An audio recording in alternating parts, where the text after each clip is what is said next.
네, 선거 이야기를 좀 해보겠습니다. 이틀간의 사전투표가 종료된 가운데 4.7 재보궐선거가 이제 사흘 앞으로 다가온 상황인데요.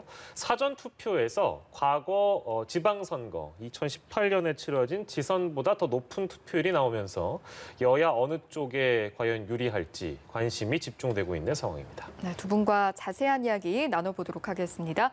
이경 더불어민주당 홍보소통위원회 부위원장, 김병민 국민의힘 비상대책위원 모셨습니다. 어서 오십시오. 네, 안녕하세요. 네, 한창 바쁘실 때일 것 같습니다. 사전투표가 마무리가 됐는데요. 이게 지금 앞서 말씀을 드렸습니다만 2018년 지방선거 때보다도 높고 재보선 최고치를 경신한 상황입니다. 물론 각 보도로 막 접해봤겠습니다만 각 후보들이 다 이제 자신에게 유리하다 이런 지금 얘기를 하고 있는 그런 상황이라서 두 분의 응답도 예상은 됩니다만 그래도 안 들어볼 수가 없겠죠. 먼저 이경 위원장께 좀 드릴까요? 어느 정당이 유리하다고 생각하십니까? 이미 보도가 많이 되고 있습니다만 과거에는 사전투표가 많으면 민주당이 좀 유리했어 왔습니다. 네네. 그래서 사전투표가 이상이 있다라는 반응을 또 현재 야당에서 하신 바도 있었는데 예. 지금 저희 쪽에서는 물론 저희 전체적으로 캠프 내에서 다 얘기된 바는 아닙니다만 그래도 처음과 다르게 그러니까 여론조사보다는 예. 지금 20대, 30대 청년들의 반응이 좀 많이 다른 거는 분명히 맞는 것 같습니다. 저도 이렇게 그 현장에 다녀보면은 좀 그 부분이 좀 많이 다름을 느끼고 있는 거고요. 네. 그리고 제가 또 서울권의 대학 그 커뮤니티에서 글 올라오는 것들도 좀 확인을 하고 그 대학생들이 공유해주는 부분도 있는데 많이 활동적으로 자발적으로 공유를 해주고 있습니다. 그런 부분에서 보면은 저희가 너무 낙심할 필요는 없다. 그렇다고 해서 지금 이런 상황에서 우리가 지금 우세하고 있고 많이 지지를 받고 있다라고 얘기해서도 안 되지만 그렇다고 낙심할 필요는 없다라는 생각을 하고 있는 거고요. 물론 이런 얘기를 하다 보니까 다른 방송에서도 그렇더라고요. 과거에 야당이 이렇게 지지율이 이런 상황일 때 우리도 현장 민심은 달랐다라고 주장은 했다 이런 말씀을 하고는 있지만 그거와 좀 비슷한 듯 하지만 다르지 않나 이런 생각을 가지고 있습니다. 그리고 그럼에도 불구하고 지금 현재는 거기에 너무 치중하지 않고요. 지금 서울이나 아니면 부산 그리고 다른 또 기초의원 캠프도 있잖아요. 저희는 가던 길을 따박따박 국민들 틈으로 지금 들어가고자 그렇게 노력하고 있습니다. 네, 여론조사와는 다르게 현장 민심도 다르고 젊은 층의 어떤 그 의식들도 좀 다르다고 좀 분석하고 계시기 때문에 사전투표율 기본적으로는 더불어민주당이 유리하지 않겠나. 예, 이렇게 바라보고 계신다는 말씀이신 것 같고. 김병민 위원께도 마찬가지로 드리겠습니다. 어디가 유리하다고 보세요? 뚜껑을 열기 전까지는 알 수 없는 일이겠습니다만 분명하게 현장의 분위기는 확실히 예년의 선거 구도와는 다릅니다. 사전투표는 이번 보궐선거 기간이기 때문에 보궐선거는 현장 투표 당일이 임시 공휴일이 아닙니다. 그러니까 아무래도 그날 쉴 수 없는 직장인과 젊은 층 중심으로 사전투표장에 대거 많이 참여했던 모습들을 볼 수 있었는데요. 어제 날씨가 비가 좀 많이 내렸기 때문에 사전투표율이 이렇게 높지는 않지 않겠는가 이런 전망도 있었지만 막상 최종 집계를 보니까 상당히 높은 수치가 기록됐습니다. 젊은 층들 입장에서 지난 한 4년의 기간들을 바라보면 문재인 정부에서 부동산만큼은 자신 있다 이렇게 잊혔지만 특히 20대, 30대가 집을 갖지 못하고 있는 젊은 청년들 입장에서는 도저히 본인의 노력으로 따라잡을 수 없는 집값 급등 속에서 여기에 대한 분노성 그리고 심판성 성격의 투표를 하겠다는 의지들이 주변에서 굉장히 많이 포착이 되는 것 같습니다. 그리고 이번 선거는 서울과 부산 모두 할 것 없이 두 전직 광역자치단체장의 성추문으로 인해서 치러지는 보궐선거이다 보니까 여기에 대한 여러 가지 문제들이 젊은 층들의 마음들을 흔들기 시작했고 아마 사전투표에 대한 결과들을 열어보게 되면 예년의 젊은 층들이 그리고 청년 세대가 정치권을 바라봤던 기존의 문법과는 꽤 다른 결과들이 나오지 않을까 이렇게 기대하고 전망하고 있습니다. 이렇게 사전투표율이 높다 보니까 총 투표율 역시 50%를 웃돌 것이다 이런 전망이 나오고 있거든요. 이런 전망대로 된다면 각 후보들에겐 또 어떻게 작용하리라고 보시는지요? 일단은 투표율이 낮게 됐을 경우에는 아무래도 조직력이 탄탄하게 갖춰져 있는 더불어민주당이 좀 유리한 구도가 형성될 가능성이 높습니다. 서울 지역에는 25개 자치구의 24개 자치구의 구청장이 민주당 소속이고 49 9개의 국회의원 지역구 중에 40명이 넘는 국회의원이 있고 또 서울시의원 중에 100명이 넘는 인사가 다 더불어민주당 소속입니다. 네. 그러다 보니 만약에 문재인 정부에 대해서 비판적인 인식을 갖고 있는 중도층의 시민들이 있더라도 투표장에 가지 않을 경우에는 탄탄하게 결집돼 있는 집권 여당의 힘들이 모였을 때 그 결과를 예측하기가 쉽지는 않을 수 있는데요. 예. 만약 여기에 보다 많은 시민들이 더 적극적으로 참여해서 투표율이 높아지게 된다면 우리가 과거 여론조사 수치를 보면서 문재인 정부 그리고 현재 있는 집권 여당의 심판석 성격으로 이번 보궐선거를 규정하고 있는 시민들의 민심들이 그대로 선거 결과로 이어질 공산들이 훨씬 크다고 생각합니다. 네. 투표율이 그러니까 결국에는 조직력과도 이번에 연관이 되어 있기 때문에 조직력에서 민주당이 우세되어 있는 상황에서는 투표율이 좀 높아야 된다는 말씀으로 제가 지금 이해를 했습니다.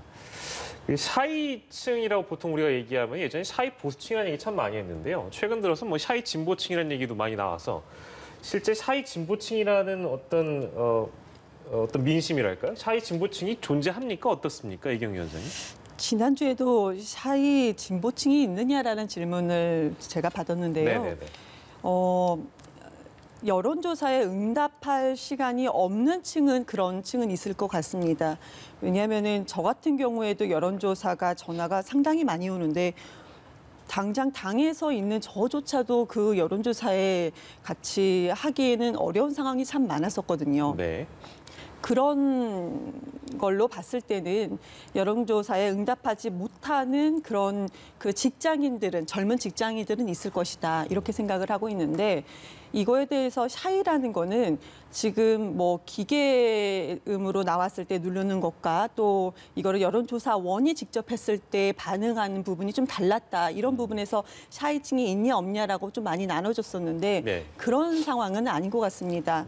다만 지금 처음에 여론조사에 직접 임하신 분들과 다르게 투표장에 저도 많이 가시는 분들을 확인을 했기 때문에 그런 경우는 지금 앞서 말씀 주신 대로 제가 제 입으로 굳이 뭐 말씀드리긴 그렇지만 민주당이 이번에 보궐선거는 민주당이 책임이 있습니다. 그건 분명히 인정하고 가야 되는 것이면 분명합니다. 네. 그리고 앞으로는 그런 일이 특히 우리 사회의 그 성인지 감수성이 앞으로 결여되는 부분은 정말로 정치권에서 없어져야 된다고 저는 생각을 하는 부분이거든요.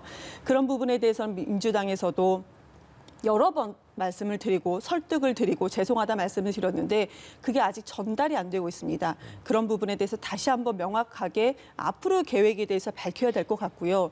그럼에도 불구하고 그러면 우리한테 좀 표를 주십시오라고 말씀을 그래도 과감하게 드릴 수 있는 부분은 만약에 야권의 후보군이 누가 봐도 지금 현재 예를 들자면 서울만 보면 박영선 후보에 대한 그 후보 한 사람에 대한 네거티브는 지금 상당히 없는 부분입니다. 보통은 바로 직전에 그 장관 시절에 있을 때 어떤 그 한 정책에 대해서 잘못된 부분이라든지 개인적인 부분이 나와야 되는데 네. 나오지 않는 부분이 분명히 있거든요. 예. 누구나 국민들께서 어떻게 한 사람이 탈탈 털어서 먼지 하나 없겠습니까? 그럼에도 불구하고 지금 제가 그 오세훈 후보라든지 박형준 후보에 대해서 하나하나 뭐 언급할 필요는 없을 것 같은데 일부러 하지 않겠습니다. 그렇지만 국민들께서 보시기에는 이거는 너무한 것이 아니냐. 그리고 제가 조금 전에 20대 청년들의 글도 있었다고 말씀드렸잖아요. 그쪽 후보를 찍고자 했지만 이거는 진짜 너무한 것이 아니냐. 이런 얘기가 좀 많았습니다. 그렇기 때문에 지금 결과가 좀 다를 것이다. 이렇게 보고 있는 거지 이거를 뭐 샤이층이다라고 표현하기에는 언론의 표현이 아닌가 이렇게 생각이 듭니다. 네, 알겠습니다. 전략적 차원에서 어떤 부분을 좀 포인트를 두고 있는지 저희가 좀 들여다볼까요? 지금 국민의힘 오세훈 후보는 뭐 광폭 행보라고 봐도 무방할 것 같습니다. 25개 자치구 모두 돌아본다고 하고요. 박영선 후보는 청년층과 강북권을 좀 집중해서 공략할 예정이라고 하는데 각 당에서 어떤 전략을 갖고 이제 이런 전략에 임하고 있는지 좀 들어보도록 하겠습니다. 국민의힘 오세훈 후보 동선이 굉장히 넓네요. 어떤 전략이라고 저희가 좀 이해를 하면 될까요?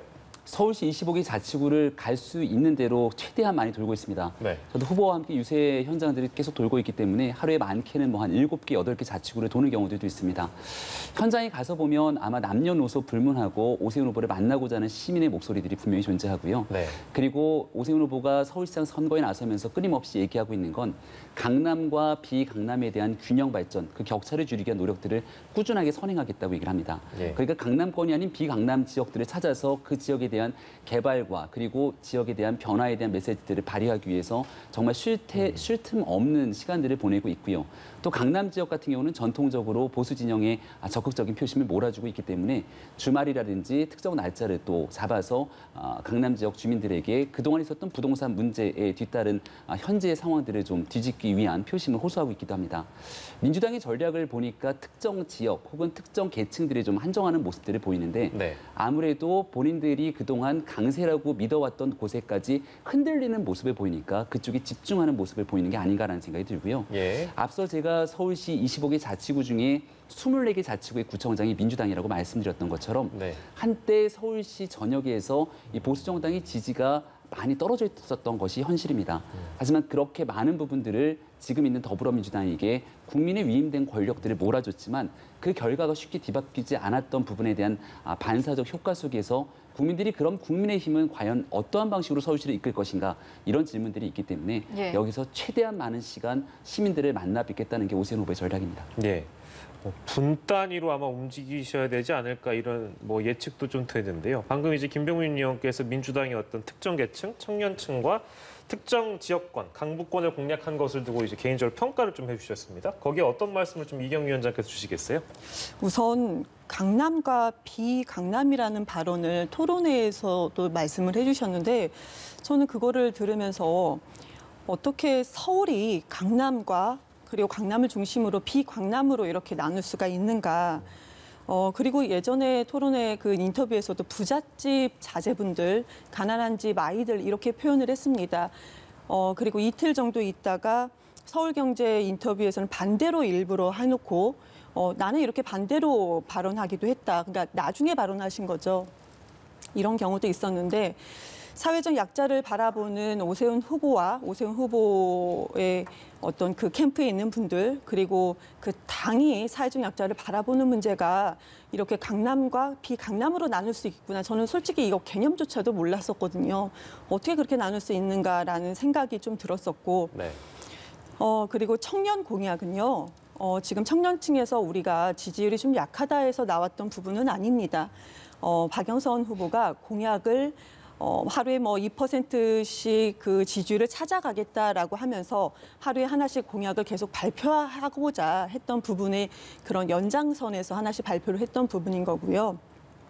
지금 청년들이 그리고 지지율이 떨어진 부분이 과거부터 있었던 것은 아닙니다. 여론조사 상으로는요. 청년들의 마음을 제가 다 뭐 들여다본 건 아니기 때문에 LH 사건이 일어나고 여론조사를 하고 난 이후에 지지율이 상당히 많이 떨어졌었거든요.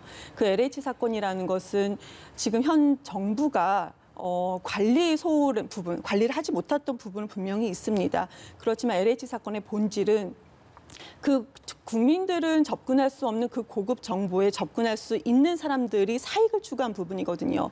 그래서 그 부분에 대해서는 명백히 수사가 좀 이루어져야 되는 부분인 거고 다시는 그런 일이 없어야 하는 거고 예. 사익을 추구한 사람들은 그런 재산을 좀 어떻게 좀 다시 몰수하는 방법을 찾아가는 것이 이제 정치권이 살 일인데 지금 그러면은 청년들한테도 그런 같은 연장선에서 공약이 SH공사에서 분양 1인 가구, 1인 가구에 대한 어떤 프로모션을 한다든지 아니면은 창업 청년들의 종잣돈을 5천만 원 정도 이렇게 주겠다 이런 부분이 있는 거고 그리고 어제 오늘 계속 언론에서 보고되는 부분이 24세, 19세에서 24세 이하 청년들의 어떤 그 이동권을 40% 지원하겠다는 겁니다. 그거는 원래 계획되어 있던 부분이고 청년들과 토론을 통해서 이런 작은 교통권이지만 이런 부분이 정말 필요하고 절실하다. 왜냐하면은 그 청년들이 아르바이트를 하면서 생계를 유지하고 취업을 준비해야 되는 청년이기 때문에요.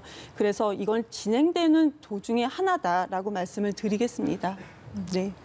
청년 얘기 앞서서 강남과 비강남 지역에 대한 얘기를 하셨는데 네네. 저는 이경 부위원장님이 이 내용이 무슨 문제가 있다고 얘기를 하시는 건지 잘 이해가 되지 않습니다.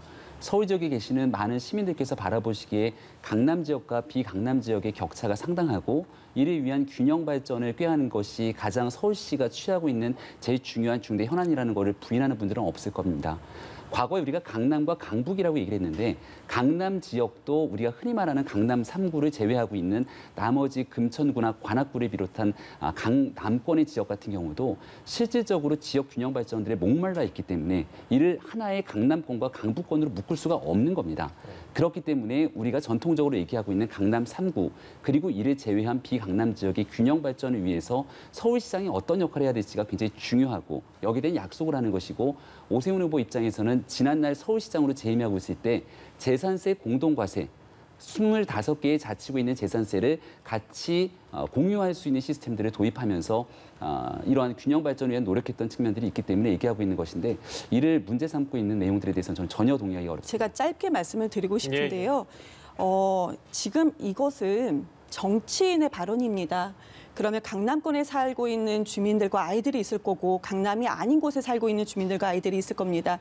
지금 지적해 주셨던 부분, 정치적인 부분, 정책적인 부분들은 모두 다 공감을 어느 정도는 하고 있을 것입니다. 네. 그렇지만 서울시를 대표하는 시장의 그 정치인의 발언에서 강남과 비강남으로 이렇게 나눠진 부분에 대해서는 문제가 있다. 이거는 그 어른들뿐만이 아니고 거기에서 살고 있는 아이들한테는 어느 정도는 좀 상처가 될 수 있는 부분이 있다. 저는 그런 차원에서 말씀을 드리고 싶습니다. 그럼 어떤 용어를 쓰면 좋겠는지 얘기를 좀 해주십시오. 최소한 네. 공식 석상에서는 그러니까 지금 강남과 말씀하셨던 비강남이라고 나눠지는 부분은 좀 잘못됐다고 생각을 합니다. 용어 선택은 전략적으로 선택을 할 부분인데 그것을 그렇게 발언하는 부분은 좀 잘못된 것이 아닌가라는 말씀을 드리고 싶습니다. 대안을 말씀을 주셔야죠. 이 지역에 대해서 서울시 25개 자치구를 하나하나 끄집어서 얘기를 할 수는 없는 노릇 아닙니까? 지금 말씀하셨던 내용들은 뭔가 지역에 대해서 강남권과 비강남 지역들을 나누게 되는 구분에 대한 얘기로 뭔가 프레임을 씌우려는 듯한 모습으로 발언하시는데 전혀 그렇지 않는 실질적으로 어려움을 겪고 있는 서울의 많은 지역들에 대한 균형 발전을 얘기하고 있는 측면에서 이 내용을 끄집어서 말씀하셨던 거 동의하기 참 어렵고요. 그렇게 말씀을 주셨다면 강남과 비강남 지역이 아닌 다른 용어로서 이야기할 수 있는 내용들을 언급 주셔야 되는데 그런 내용들이 없지 않습니까? 제가 프레임을 씌울 정도의 되게 전략적인 사람은 아니었습니다. 제가 이 말씀 드렸던 것은 강남권이 아닌 곳에서 살고 있는 학생들이 어떤 말을 많이 들었습니다. 글도 많이 들었고요. 나는 비강남권이다. 나는 이런 부모님을 만났고 이곳에서 태어났다. 그런데 시장에 나오겠다는 사람들이 우리를 뭐 등급으로 나눠서 마치 1등급이 아닌 다른 등급 대우를 하는 듯하다. 이런 상처받은 글을 많이 봤기 때문에 지도자는 말 한마디라도 좀 조심했으면 좋겠다라는 차원에서 드린 말씀입니다. 네, 알겠습니다. 두 분의 그 보시는 그러니까 비강남과 강남, 그러니까 오세훈 후보가 토론회에서 했던 발언을 두고 어떤 시각으로 바라보느냐에 따라서 물론 그 평가가 다를 수 있다는 생각은 분명히 들거든요. 이제 그 부분에 대한 건 마찬가지로 시청자 여러분들, 우리 국민 여러분들이 평가를 해주실 겁니다. 4월 7일에 그 결과를 이제 볼 수 있으니까요. 네. 예.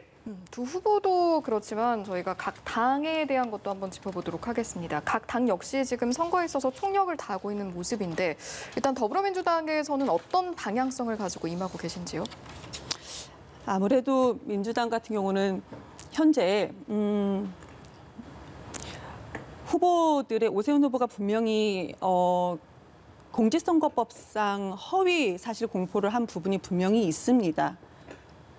측량하는 장소에 가지 않았다.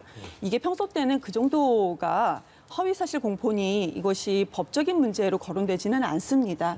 그렇지만 그런 부분이 분명히 있었던 것이고 네. 그에 대해서는 절차가 아마 있을 것으로 보여집니다. 왜 그러냐면은 이게 별거 아니라고 생각할 수 있지만 이거 선거 기간이기 때문에 그렇습니다.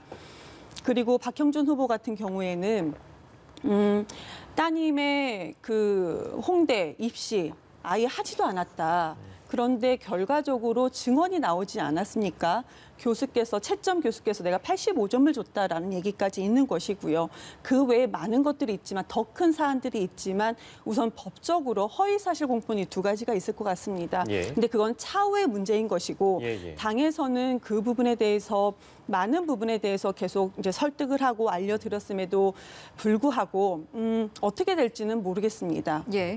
다만 우리가 이렇게 기책사유가 있다 하더라도 이런 후보에 대해서는 국민들께서 좀 판단해 주시라라고 말씀을 드린 부분이고요. 예.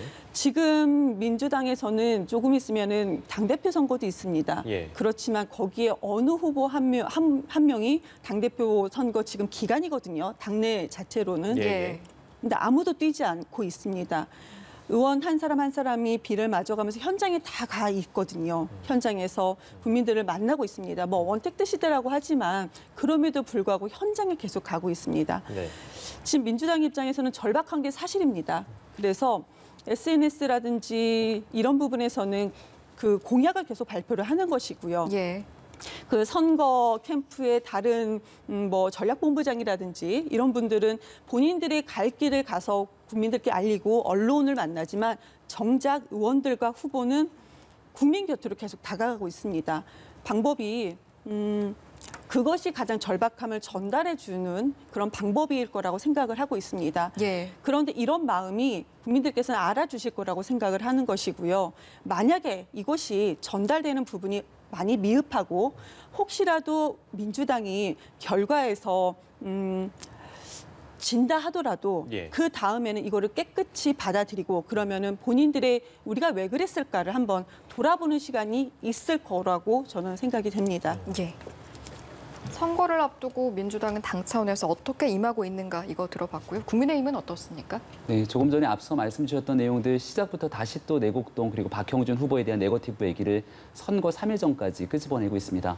아마 지난날 꽤 오랜 기간 동안 후보자 특정 부분에 대해서 끌어내리기성 그리고 음해성 네거티브 공세가 지속되고 있는 부분들을 많은 유권자분들이 느끼셨을 거고 지난날 박영선 후보, 오세훈 후보의 토론 과정에서도 정책 공약을 위해서 할애할 수 있는 많은 시간들이 네거티브 공방으로 흐를 수밖에 없었습니다.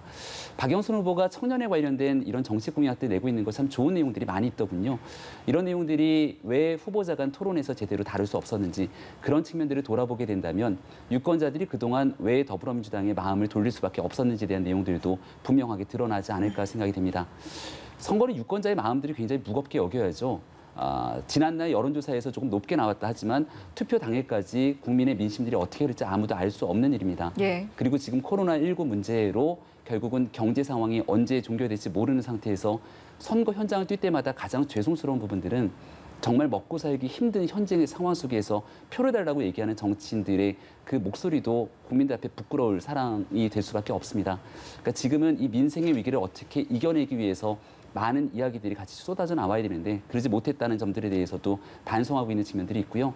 이번 4월 7일 보궐선거에 선거에 승리할 수 있는 정당이 앞으로 있는 내년도 대통령 선거까지 과연 국민의 경제적인 문제와 부동산 문제를 얼마나 실력 있게 해결할 수 있는지 이런 모습들을 국민께 보여주는 것이 정당으로서 할 수 있는 최대한의 전략이고 정책이라고 생각합니다. 예, 알겠습니다.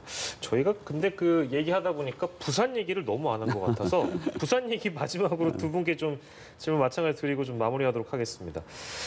부산 쪽도 뭐 거의 총 결집 상황이고 두 후보가 막판 유세전을 펼치고 있는 상황인데 예, 마찬가지로 부산 선거의 민심은 또 어떠한지 각 당에서 어떻게 분석을 하고 있는지 들어보도록 하겠습니다. 이경 위원장께 드리겠습니다. 부산 민심은 어떻던가요? 부산에서는 뭐 LCT 문제도 있고요. 그리고 뭐 사찰 문제도 있고 이 부분이 단순한 네거티브가 아닌 듯한 분위기는 분명히 있습니다. 네네. 물론 앞서서 그 뭐 네거티브 말씀을 주셨는데 네. 그러면 국민의힘에서는 정말로 깨끗한 선거를 하기 위해서 네거티브를 안 하는 것이냐 저는 그렇게 보지는 않습니다. 박영선 이것만 말씀드릴게요. 네네네. 박영선 후보 같은 경우는 일본 집을 얘기했다가 이게 되지가 않았습니다. 결국에는 MB 정부의 본인들의 치부를 드러내는 상황이라 하지 않는 것이고 예. 지금 부산의 후보에 대해서도 네거티브를 일부는 하고 있습니다. 아예 안 하는 거는 아닌데요. 예, 예. 그렇지만 이것이 시민들한테 전달이 되고 있지 않습니다. 부산의 주요 언론사가 기존의 민주당에 그렇게 호의적이지 않았습니다. 그렇지만 부산의 메이저 주요 언론사가 예. 박형준 후보에 대해서 상당히 많은 보도를 지금 내고 있습니다. 예. 언론사가 뭐 여야를 보고 눈치 보고 그러는 것은 아닙니다. 예. 이것이 진짜 문제가 있기 때문에 그렇게 보도를 하는 것이고 박형준 후보 캠프에서는 오히려 제가 오늘 언론 보도를 본 거로 의하면은 그 언론사를 뭐 협박을 비슷하게 한 것으로 제가 그렇게 좀 봤었는데요. 근데 그 협박이라는 개념이 어디까지인지 못하게 한 것인지 그건 좀 자세히 확인을 해봐야 될 것 같습니다. 그렇지만 보도한 부분에 대해서 항의한 정도는 있었던 걸로 지금 해석이 됩니다. 그렇기 때문에 지금 부산 경제 정말 중요합니다. 부산 경제가 중요하고 이번 후보는 1년짜리 시장입니다. 1년짜리 시장이 그러면 이렇게 부산에서 그 부산 시민들의 마음을 완전히 헤집어 놓았던 LCT 건으로 만약 문제가 있는 것이고 사찰 문제도 있는 것이고 그러면 1년 동안 정말 시정을 잘 할 수 있을지 많은 말씀을 하십니다. 국민의힘 쪽에서 부산 경제가 어렵다, 네거티브 하지 말아야 된다라고 말씀을 하시지만 그 네거티브는 민주당에서 만들기 전에 이미 언론에서 문제가 있고 부산 시민들에서 직접 증언을 한 바가 많이 있는 부분입니다. 그렇기 때문에 지금 돌아가는 것으로 봤을 때는 그 부산 시민의 민심이 그 시민들 스스로가 많이 바뀌고 있는 부분을 많이 목격이 되고 있습니다. 현장에 가 있는 민주당의 뭐 대변인들 단들도 많이 있잖아요. 그런 얘기를 많이 듣고 있고요. 저는 뭐 제가 직접 가본 바는 아니기 때문에 그렇기 때문에 우리가 뭐 이긴다고 말씀은 못 드리겠습니다. 솔직히 이기고 싶다는 말씀까지는 드리고 싶은데 우리가 지더라도 분명히 1년 동안 부산 시민에서는 부산 시민들한테는 분명히 그 시장에 대한 어떤 심판이 있을 것이고 그 다음 대선에서는 약간 뭔가 국민들께서 시민들께서 다른 마음이 있을 것이다. 그때 다시 한번 생각하는 민주당에 대해서 다시 한번 생각하는 마음이 분명히 있을 것이다. 이렇게 생각을 하고 있습니다. 알겠습니다. 김병민 위원께서 파악하시는 부산 민심은 어떻습니까? 부산도 마찬가지로 많은 시민들이 물으실 겁니다. 이번 보궐선거 왜 하죠? 라고 묻게 된다면 결국 오거돈 전 부산시장이 성추행으로 인해서 치러지게 되는 보궐선거에 참담한 문제, 여기에 대한 책임 면할 길이 없을 겁니다. 그럼에도 불구하고 오거돈 전 시장 얘기 잘 끊이질 않습니다. 중요한 건 부산의 새로운 경제가 숨쉬고 뛸 수 있게 하기 위한 2030년 부산을 어떻게 끌고 갈 수 있을지 그 미래 비전을 두고 얘기하고 있는 상황이고요. 서울의 훈풍이 또 부산으로까지 연결되기도 합니다. 서울의 훈풍이라는 것은 우리가 선거를 치르는 과정에서 국민의당의 안철수 대표와의 단일화 과정, 안철수 대표가 가지고 있는 중도적인 그런 느낌들 그리고 그런 유권자들의 지지들이 있기 때문에 함께 모이고 단일화 이후의 선거 국면에서도 안철수 대표 그리고 금태섭 전 의원 등 국민의힘에 몸담고 있지 않지만 그런 인사들까지도 앞서서 선거운동에 나서고 있습니다. 안철수 대표와 금태섭 의원도 부산으로까지 지원 유세를 가면서 함께 문재인 정권에 관련된 문제들을 한 번쯤 끊어낼 수 있게 하기 위한 유권자의 마음을 흔드는 유세를 하고 있는데요. 이런 전체적인 분위기들이 서울과 부산 모두에 큰 영향력을 미칠 거라고 생각하고 앞서 말씀 주셨지만 당선된 누군가의 후보가 1년 2개월을 잘해야겠죠.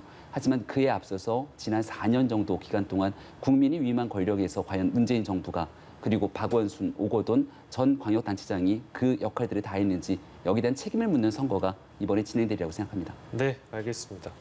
후보 못지않게 두 분도 이제 선거 막판까지 최선을 다해 주시길 바라겠고요. 4.7 재보궐선거 결과 저희가 또 기다려보도록 하겠습니다. 오늘 재보선 관련된 이야기 해봤네요. 이경 더불어민주당 홍보소통위원회 부위원장, 김병민 국민의힘 비상대책위원과 이 시간 함께했습니다. 고생하셨습니다. 고맙습니다. 고맙습니다.